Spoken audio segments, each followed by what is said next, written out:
Welcome back to the Barrel Talk Podcast. We are back with another episode. In this episode, we will be talking about the Denver Nuggets and the question marks that they have going into this offseason and what they need to do this offseason to compete for a title again next season. Kind of piggybacking off what I talked about with the Golden State Warriors and what they need to do this offseason to continue to strive and try to win championships in the future. But the Denver Nuggets is another interesting situation because looking at what the Denver Nuggets have to work with, they are also a team that doesn't have a whole lot of avenues to work with this offseason to improve this roster and get better. Looking at how their season ended, Game 7 against Oklahoma City Thunder, you kind of get bounced off the floor in Game 7. Like, they had the game early, and then OKC, they're a knockout punch team. They're kind of like Golden State in a way where you could be nip and tuck with them the whole game, and then all of a sudden they just come out and go on a 12-0 run, and with their defense, like 3 straight stops, and they go on a 12-15-0 run, and then the game's pretty much over from there. But looking at the Denver Nuggets, you saw the best player in the world. You have probably a top 3, in my opinion, 2-man game in all basketball with Jamal Murray and Nikola Jokic. To go to late game, Aaron Gordon has been phenomenal. His shot has really come around, especially this season when it needed to. You're going to have him going into next year. Christian Braun, especially in this series against OKC, feels like he figured out what he was doing with his shot. His defense has been phenomenal for them. He's going to be a mainstay, a big reason why this team is still going to be really, really competitive going forward. But yeah, that's really it. MPJ, I know he was dealing with the shoulder thing, but he's the only avenue this team has to get better. But before I go into the anything else, we're going to talk about some questions I have for this team going into this offseason. What do you need? What does the Denver Nuggets need as a team? They need to add some depth and some shooting off that bench. And Nikola Jokic needs a for sure backup. I know they drafted DeRozan Holmes last year. He tore his Achilles. See what he looks like next year going into this offseason. If they want to address that even more so, I think they should. But they need to add some depth and some shooting more so because that bench got exposed against OKC's bench. They need to add more depth shooting-wise because MPJ, when he wasn't shooting the ball at a high clip, they had nobody off that bench that could shoot the ball at a high clip. So they need to just add some form of shooting in general going into this offseason. And that's where it comes down to MPJ. The next question I have is, what do you do with MPJ? And what direction do you want to go in? Do you want to go into the direction of just upgrading the position with MPJ's contract? Because it's about $36-37 million. Do you just want to try to do what you can to upgrade that position? Or do you want to use that contract to fill out the rest of this roster so you have a deeper team, right? I think that's the direction they need to go into. I have 2 different trades for both scenarios. If they wanted to go, we're getting depth, real rotational players, compared to I have a trade where they're getting a more dynamic upgrade to their offense, maybe not with the same depth as one of the other trades I do have. But MPJ, I know ownership has come out. They have ties to like Mizzou. Michael Porter Jr. went to Mizzou. I've heard some things that they would find it disrespectful if they were to trade him. I'm not really buying that. This is the NBA. Like, he's the only asset they have to get this team better. You're not trading Jamal Murray. You're just not. You can't trade Aaron Gordon. Perfect fitting piece next to Nikola Jokic. You're not trading Christian Braun now because with the money he's making and what he does provide you is too valuable. So, and you don't have any bona fide young talent or draft capital to kind of make shit shake in the offseason to make this team better. Like, Julian Strawther isn't really making enough for you to get anything. Peyton Watson, same with him. Those 2 guys aren't really making enough money to where you're like, with those 2 contracts, we can go get somebody that's going to be better for what they're providing us right now. It just doesn't work like that. And I like what Peyton Watson has provided them. He just needs to get his shots come around more so and more consistently, and he's going to be able to stay on the court a lot longer than he is right now if he can get his shot more consistently. Julian Strawther, his is interesting because he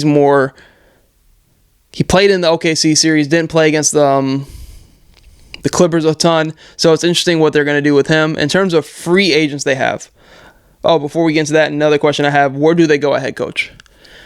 For the most part, we've kind of seen him with the Kings with Mike Brown, and then you got Doug Christie. He's going to get the reins for a little bit, see what he does, more of a prove-it kind of deal. They could go that route in Denver.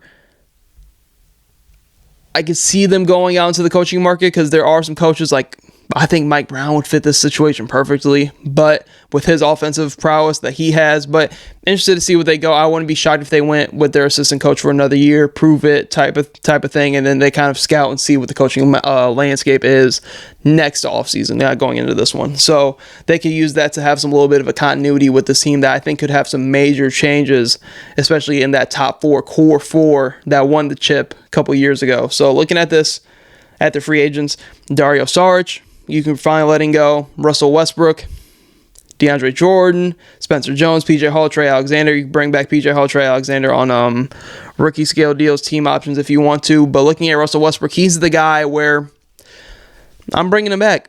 I'm seeing what you can get him on like a 1-2 year deal, because it was hit or miss with Russ for sure. He didn't have the greatest series against OKC, but what he provided you, I feel like when you gotta have it, it's either you're getting the best and worst of Russell Westbrook.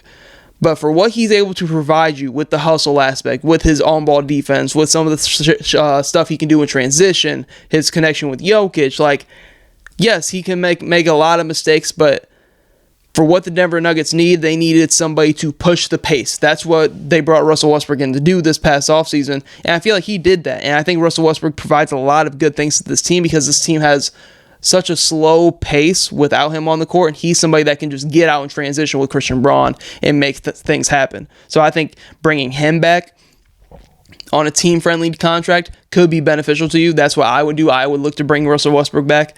DeAndre Jordan, you could bring it back if you want to, good guy in the locker room or whatever, but you need to upgrade that backup 5 spot desperately. So now getting to what they have. I have 2 trades. One trade is if we're going the depth piece route. If you're just trying to fill out this roster with more real rotational guys, get more fitting pieces, then I have one trade where you're kind of getting a more dynamic skill upgrade. Not at that position, but more of a dynamic option that you could go to. With the first trade, we're going to go with the depth option. I have the Denver Nuggets trading with the Chicago Bulls. Chicago's in an interesting situation to where they have a lot of bigger contracts that are on expiring deals or 1-year deals going into next offseason, so Denver Nuggets could really value that, but Chicago Bulls need some shooting. Michael Porter Jr., 6'10", can really space the floor, doesn't need the ball in his hands to be effective. He can be a nice front court mate with Montes Buzelis, and with their draft pick going forward, somebody like Derek Queen could be really interesting offensively. So I have the Chicago Bulls getting Michael Porter Jr., and I have the Denver Nuggets getting Kevin Huerter, somebody who can be a shooter just in your rotation, somebody that is a proven shooter, somebody that can run a lot of the same stuff you did with MPJ and Jokic. He did that with Sabonis in Sacramento. He is a proven shooter, has been up and down the past couple of years, but he can just be somebody that can provide you some spacing, and he's on a 1-year deal. There is no problem with having just a 1-year deal. And at this point, this gives you more flexibility at the deadline, because he is making $17 million a year, gives you more freedom and flexibility at the deadline. Now you're getting Kevin Huerter, Lonzo Ball, because as much as I love Russell Westbrook, you need somebody else that you can trust with the basketball, somebody that's going to make the good decisions, somebody that's going to be able to play, make, and set the table next to Russell Westbrook, because I think Russell Westbrook has grown accustomed to being able to play off the ball, play with the Jamal Murray. Not saying Russell Westbrook can't handle the ball, but saying like now you put him and Lonzo Ball in a situation to where you can just have Russ run the floor, and Lonzo Ball, they can get out on the break with Christian Braun, Russell Westbrook, Lonzo Ball. He is somebody that you can just trust off the bench as a point guard, and I feel like adding him in this trade would be a great depth piece for you. He's making about $10 million as well. And then a really underrated guy this past year that can maybe not solve that backup 5 spot, but gives you more versatility at that 5 spot. Somebody that can play the 4 next to Jokic, play the 5, backing up Jokic. I have Jalen Smith. I was thinking about Vucevic, but I was like, Vucevic, I mean, like, he was just making more money, and you wouldn't be able to get the depth I think this team needs, and somebody like Lonzo Ball, Kevin Huerter, and Jalen Smith to make all the money work. And I think Jalen Smith, younger, more athletic than a Vucevic, can kind of give you a different look and a different feel compared to somebody like Vucevic, who, yes, can space the floor, but I feel like Vucevic off your bench, I feel like defensively, that's not really the greatest. I think Jalen Smith just gives you more athleticism at the position and a little bit more versatility, somebody that can play the 4 and the 5. So in this trade, Chicago Bulls are getting MPJ, Denver Nuggets are getting Kevin Huerter, Lonzo Ball, Jalen Smith, 3 strong rotational pieces that can fit with what the Denver Nuggets are doing in their offense, and I think that they can give them the depth that they desperately need. So you're adding this on top of, so your team and your kind of rotation would be Murray, Christian Braun, Peyton Watson, Aaron Gordon, Nikola Jokic, Lonzo Ball, Jalen Smith, Kevin Huerter, Julian Strawther. That's just a 9-man rotation right there. And then you're adding on a De'Ron Holmes, who's going to come back this season being healthy. So, like, this trade gives them just core, solid rotational pieces that all fit with what the Denver Nuggets want to do.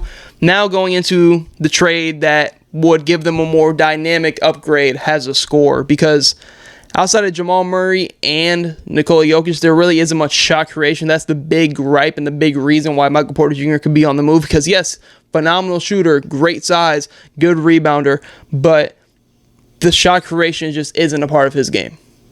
And this is something that the Denver Nuggets desperately need to add.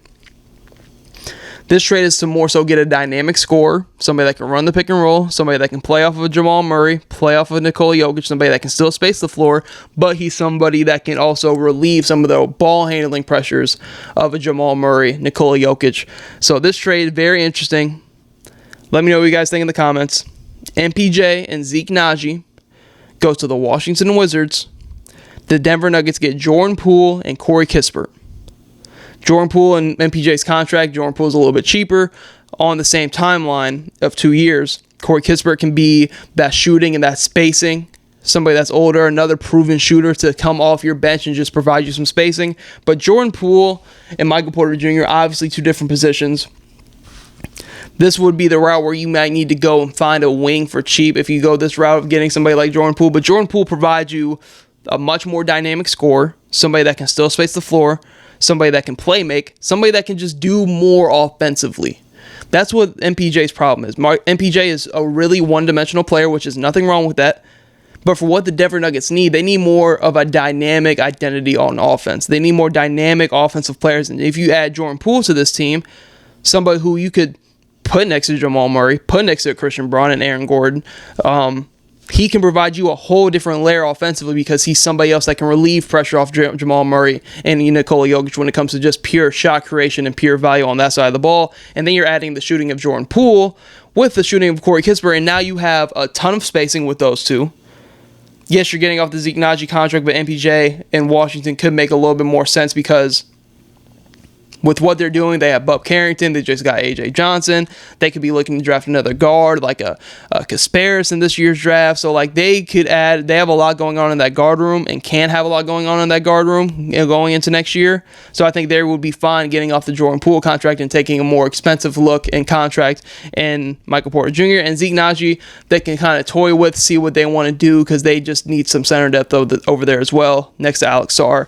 So, I think this trade works out for both sides. The Denver Nuggets need a more dynamic look on offense. I think Jordan Poole can definitely provide that for him, and Corey Kispert can provide them some much needed spacing at that 2-3. And I feel like they can, like kind of how I said with MPJ and Kevin Huerter, they can run a lot of the same looks that they did for MPJ with Corey Kispert, and Jordan Poole as well just gives them another layer to this offense. In terms of free agents, possible adds that they could go, Russell Westbrook I would bring back. Kelly Oubre Jr. is somebody that's very interesting, because with the Sixers getting the 3rd pick, what are they going to do? Are they going to trade it? Ace Bailey's right there for them to take if they wanted to, but he's more of a project developmental guy. Kelly Oubre could kind of just fall through the cracks, and you can kind of get him on a nice deal. I feel like he's somebody that can just fit in your rotation. Andre Drummond, kind of how I talked about in the Golden State Warriors video, he's just somebody that can give Jokic a good rest, but he has more of a size factor to where, man, like, he can just clean the glass for you coming in off the bench. Another interesting one is somebody like Al Horford. Don't know what Boston's doing this offseason. They could be a team where they're just selling off pieces. Maybe Al Horford retires, maybe he doesn't. But I'm willing to bet Al Horford was pretty solid for the Boston Celtics this year. I'm sure he has another year left in him if he wanted to. He's somebody that can provide you some spacing off that bench at that 5 spot, somebody that can play next to Jokic as well in a double big lineup. You could probably get him on a cheap 1-year deal. D'Angelo Russell is an interesting one, because I think this team desperately needs a backup guard outside of Jamal Murray. he can get somebody like him on like a 1-year cheap deal because his value is all over the place right now. Tim Hardaway Jr., somebody else that could be on a nice 1-year deal, somebody that can provide you some spacing. Another interesting one I had was Isaiah Jackson. He got hurt for the Pacers this year. Don't know his injury timeline, but he's somebody that might, kind of like Kelly Oubre, slip through the cracks because everything's going on in Indiana, and Indiana's already such a deep team to where they might look to use and not bring him back and use that money elsewhere. He's somebody who you can kind of get on a cheaper option. Kind of like with these teams and the scenarios I'm looking for and doing for these offseason videos, it's like they're looking to buy low on guys that can be impactful role players. All of these guys kind of fit that bill, but it's more of like best bang for your buck. I think all of these guys you can get on a nice 1-year deal that's not going to kill your cap for the future. Somebody that can come in and fill in this rotation. All of these guys that I just named as free agents could all go into Denver and be a plus to their team. And Denver, you still have Nikola Jokic, Jamal Murray, Aaron Gordon. I would look to trade MPJ if I was going into this offseason. Depending on what they want to do. Do they want to add more depth? Do they want to just go the route of just upgrading, get more dynamic at the position? Like, Denver Nuggets have a lot of questions, and they need a head coach. Like, what are they going to do at head coach? So, like, they have a lot of questions going into this offseason. But I do think having Nikola Jokic, Jamal Murray, Aaron Gordon has your foundation. Christian Braun's come a long way. Like, they have a foundation there. They just need to make the right moves to really get back to where they want to get to. Because they've just pushed this OKC Thunder team 7 games. And I think OKC's roster through and through is way better than Denver's. So with what they're able to do, firing their coach a week before the playoffs, still push the number 1 team that won 60-plus games to 7 of them. Like, this Denver Nuggets team still has all the makings to be a championship team, but this offseason they do have some questions that they need to answer going into this offseason to continue to compete at the highest level. But that is all I have for this episode of the Barrel Talk Podcast and talking about the Denver Nuggets. Let me know in the comments down below what other teams you want to see me do. Kind of a little bit of a deep dive going into this offseason, some questions I have that they need to answer this offseason. But that's all I have for this episode. Thank you guys for tuning into the Barrel Talk Podcast. Hope you tune in to future episodes.